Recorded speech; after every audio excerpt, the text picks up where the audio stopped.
Today we're going to cover the HSIP. We're going to cover 7 key questions very quickly. So I'd recommend pausing as needed and viewing the links I've provided for more information. With that, let's begin. We'll start with federal transportation funding, which comes from authorization legislation. Most recent authorizations are shown on this slide. You may have heard of some of these, including ICE-T, T21, FHWA, MAP-21, the FAST Act, and most recently, the IITA. Gaps between authorizations have been handled by continuing resolutions, which can get very political. Federal transportation funding primarily comes from the federal portion of the gas tax. That tax has been 18.4 cents per gallon since 1993. The gas tax had been increased historically to reduce the federal deficit, but since 1997, it has gone directly into the Highway Trust Fund, or HTF. The HTF is also funded from other minor sources, plus infusions from the general fund, just to remain solvent. Of course, the federal portion is only one part of our gas tax. In 2022, Florida's gas tax was 60 cents per gallon. As you can see, the federal and local portions have remained relatively unchanged, while the state portion is indexed to inflation of construction costs. This allows our state funding to stay steady with construction prices, whereas the federal portion has lost much of its value due to inflation. Because the federal gas tax has remained unchanged since 1993, the HTF has needed constant injection from the general fund or Lust Trust Fund. You can see bailouts from 2008 onward in the top graph. The bottom graph shows projections from the Congressional Budget Office, which demonstrate a continued need for bailouts unless funding changes. Since the federal government spends much more than incoming revenue, most states are not donor states. 23 U.S.C. Section 104 ensures states receive back at least 95% of what they pay into the Highway Trust Fund. But most states receive that much more than they pay in.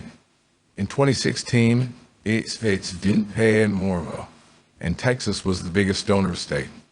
Texas paid over $500 million more than it received, while Alaska received over $400 million more than it paid that year.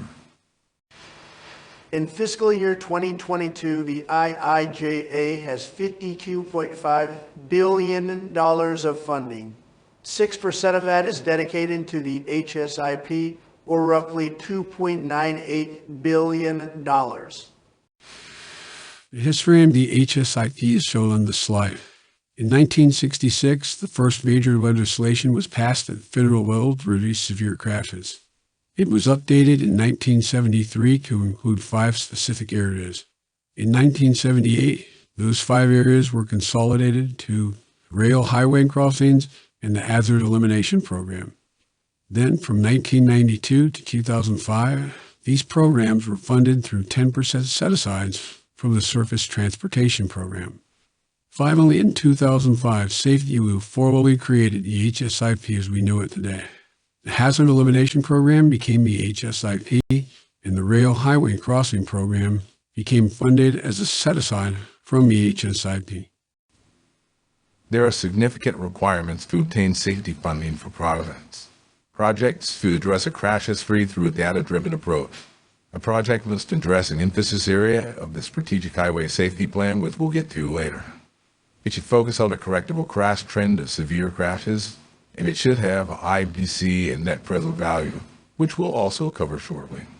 FHWA encourages use of proven countermeasures, but there are many sources for beneficial countermeasures. First, we'll define the Strategic Highway Safety Plan, or SHSP. This is the strategic plan to eliminate severe crashes. Each state must update their SHSP every 5 years to receive HSIP funding. The SHSP outlines performance measures. In Florida, we embrace Target Zero, which states that no fatality or serious injury is acceptable. Target Zero is consistent with Vision Zero and with the Safe System approach. Lastly, the SHSP identifies the state's emphasis areas, which is what a project must address to receive safety funding. If you'd like to see Florida's SHSP, you can go to FHWA's site. Click the SHSP drop-down, select Resources, and then click on Florida. Once you are directed to FDOT's site, click on Florida's SHSP. Finally, I've shown Florida's emphasis areas on this screenshot, which are found on page 15 of the SHSP. I discussed the project should have a high BC ratio. A BC is like an actuarial return on investment for traffic safety. In Florida, we assign a societal value based on the severity of a crash using the CABCO scale, where a fatal crash is valued at about $11 million and a PEO crash is valued at $8,000. To calculate the BC, you annualize the costs of a project using a 4% discount rate in Florida, and to get a lifespan depending on the project type. For instance, lighting having assumed the lifespan of 15 years. To calculate benefits, you multiply the historical crashes by a crash modification factor for the improvement you're making to get an annual crash reduction. You quantify that annual value of the crash reduction based on the crash types for the facility and the CABCO values. The BC is calculated by dividing the annualized benefits by the annualized cost. A BC should be above Q, but the higher, the better. The net present value is similar to the BC. However, you take a present value of benefits and costs rather than annualize them. The net present value is the present value of benefits minus the present value of costs. Again, the higher the better. The net present value must be above zero or the costs exceed the benefits of the project.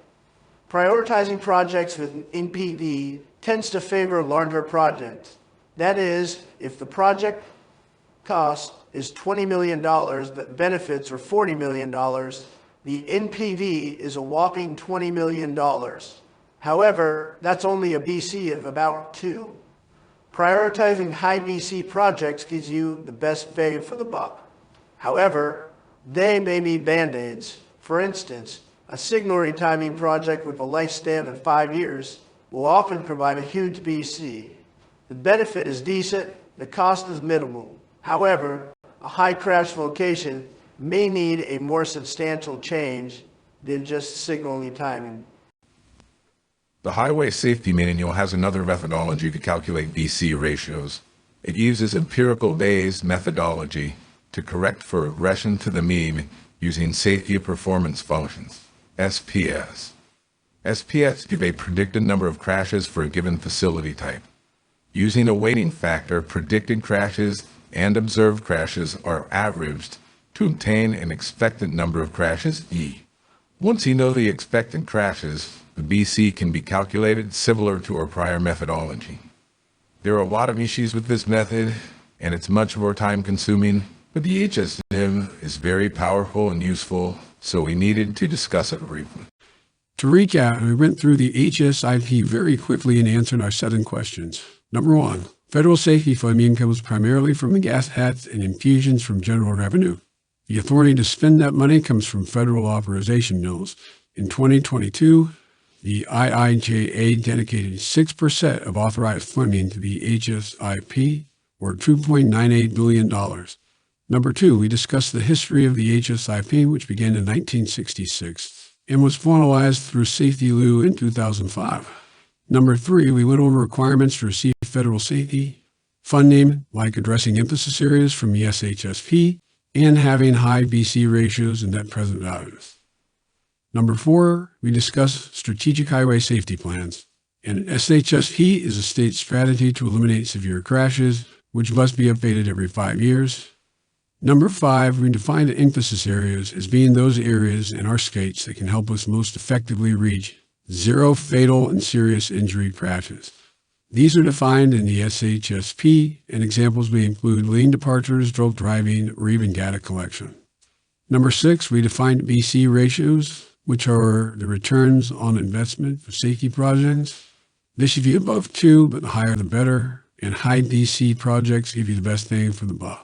Lastly, we covered net present values, which are similar to BC ratios, but tend to favor larger projects. Net present values must be below zero, but again, the higher the better.